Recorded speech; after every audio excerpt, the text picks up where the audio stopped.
Turns out you could get away with so much more back in the day. This is Ashley with WatchMojo, and today we're going to be counting down our picks for the top 10 anime that could never be made today. For this list, we're going to be looking at the series that, for one reason or another, would likely never be permitted to air in this day and age. Modern sensibilities and all that. As always, you can catch me on Twitter at AshJBo, so head over there, give me a follow, and let me know which anime list you want to see next. Number 10, Wicked City. One of those retro anime flicks that somehow avoids becoming a hentai by the narrowest of margins. I admit I'm shocked. I'm afraid I'm dreaming and I'm gonna wake up. Not that anyone really got deep enough into the plot to see any of the other gritty content on account of the opening scene involving passionate bedroom action between our cocky detective and his new lady friend, only for her to suddenly transform into a spider hybrid, complete with a snapping maw and several rows of sharp teeth in some questionable areas.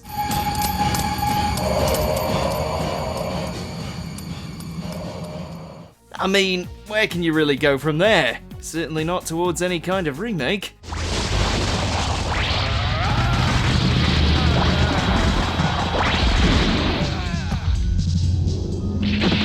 Number 9, Elfen Lied. Lucy's bloody struggle in a world that wronged her is one of those dark and despairing series that really should have a full adaptation by now.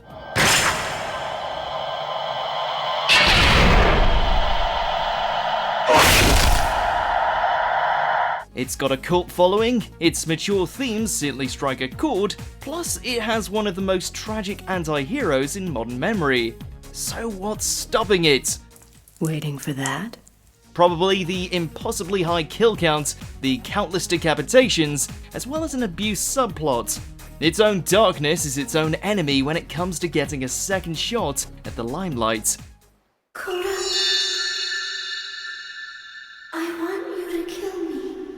Number 8, Mesoforte. This thing is a mini miracle. Why? Because it's a cop drama with some pretty slick, cel-shaded animation you'd think would go on to become a classic, if not for one particular scene.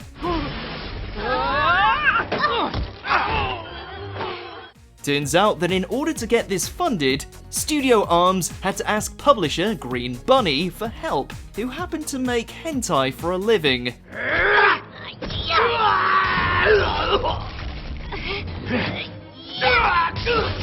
Thus, we have these shoehorned scenes that are as gratuitous and detailed as you can possibly get. You've seen it, don't pretend you haven't. As you can imagine, getting a helping hand from X-rated distributors isn't exactly a common practice these days. Little Miss Orange? I got their shoulders, but I was aiming for their heads. Number 7, Manu hickenshow. If something as glorious as Interspecies Reviewers was cut from broadcast due to its mature content, then there's no way in anime hell that something as blatantly fan service driven as this would ever stand a chance. After all, everything is secondary to smut in this show, narrative included.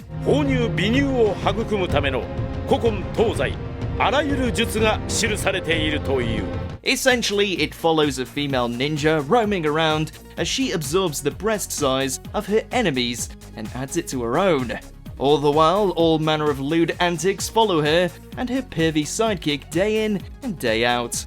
With none of the charm to hold up its gigantic bust, it wouldn't be long before a second shot at this exploitive ninja parade of heaving cleavage was cut down.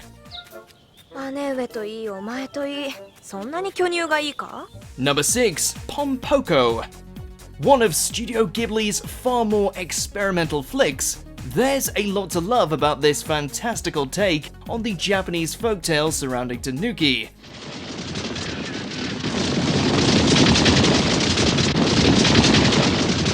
Sure, the plot goes to all kinds of crazy places and makes no attempt to veil its pro-environmental messages, but come on, talking Tanuki have and always will be adorable.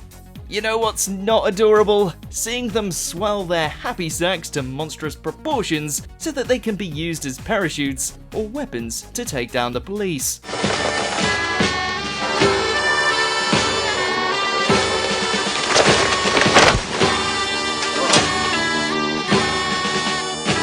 Somehow we just don't see that flying nowadays.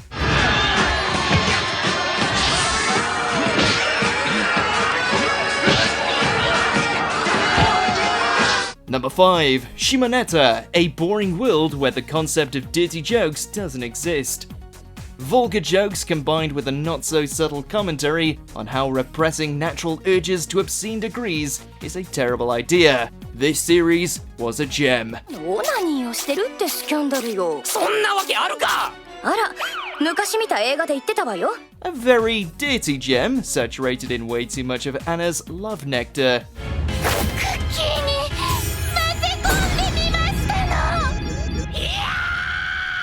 Personally, we'd love to see a continuation of Blue Snow's anarchistic antics as she tries to bring erotic and R-rated content back into society, and yet we know some groups would be up in arms for a show essentially prompting PIV propaganda. Though, to be fair, Anna might have taken things a bit too far when she tried to have her wicked way with her bland-bred protagonist against his wishes. Number 4. Golden Boy. A tale of tragedies and triumph, an underdog's desperate search for knowledge. Gintaro's saga was truly one we'll likely never see the likes of again. No, my queen, forgive me! Mainly due to the fact that every place he went to ended up somehow enticing a busty beauty to such an extent they were willing to surrender it all just to get a piece of his golden boy. So, how do you like my swimming? While it's not too far removed from some of the ecchi content seen in today's sleazier anime scene, we can see networks having some issue with how, well, vocal the ladies can get when it comes to their wanton desire. Come back and claim your prize! Number 3. Koi Kaze. Brother-sister relationships are nothing new to anime. お兄ちゃん It's everywhere in the harem genre, it's always being made fun of in comedies, or just being shamed for the icky and destructive subject it is. And then there's this little anomaly, a series that portrays the folly and heartbreak that comes from two lonely souls who fall in love in earnest and are unable to suppress their desires, even though they're blood-related. ごめんね。好きになってごめんね。 You feel such sympathy for these two, even though you know this will never end well. With such a serious edge to it, we doubt we'll see anything of its kind again, and that's probably for the best. 好きだ。 Number 2. Genocyber. Ultra gory, ultra violent, ultra disturbing, this anime lives and breathes shock value. Especially if it involves humans being torn apart in the most ludicrously brutal ways imaginable. What's the plot? Does it really matter? You're kidding. Nope. You boys want to take a leaf out of that kid's book. Psychic girl meets homeless boy, illegal experiments, massacres ensue.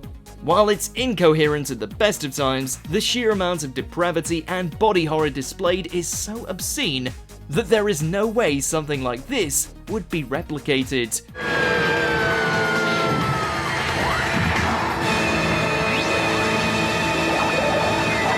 Even the most hardcore modern series have some kind of cap on how much blood and guts they can get away with showing.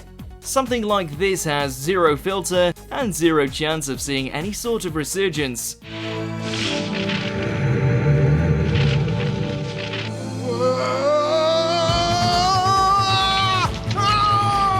Before we continue, be sure to subscribe to our channel and ring the bell to get notified about our latest videos. You have the option to be notified for occasional videos or all of them. If you're on your phone, make sure to go into your settings and switch on notifications. Number 1.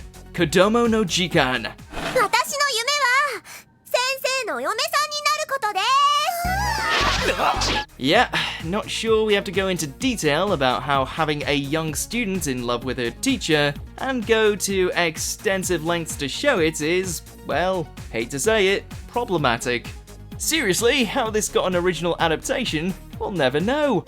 まったく憎たらしいやら可愛いやら While they don't cross all of the morally questionable lines, there are still scenes of Rin throwing herself at her teacher on numerous occasions, with her sole goal being to become his wife. Can you imagine the shitstorm this would cause if they tried to bring it back? だから3年生相手にセクハラなんて考えすぎですよ。 Do you agree with our picks? Check out this other recent clip from WatchMojo and be sure to subscribe and ring the bell to be notified about our latest videos.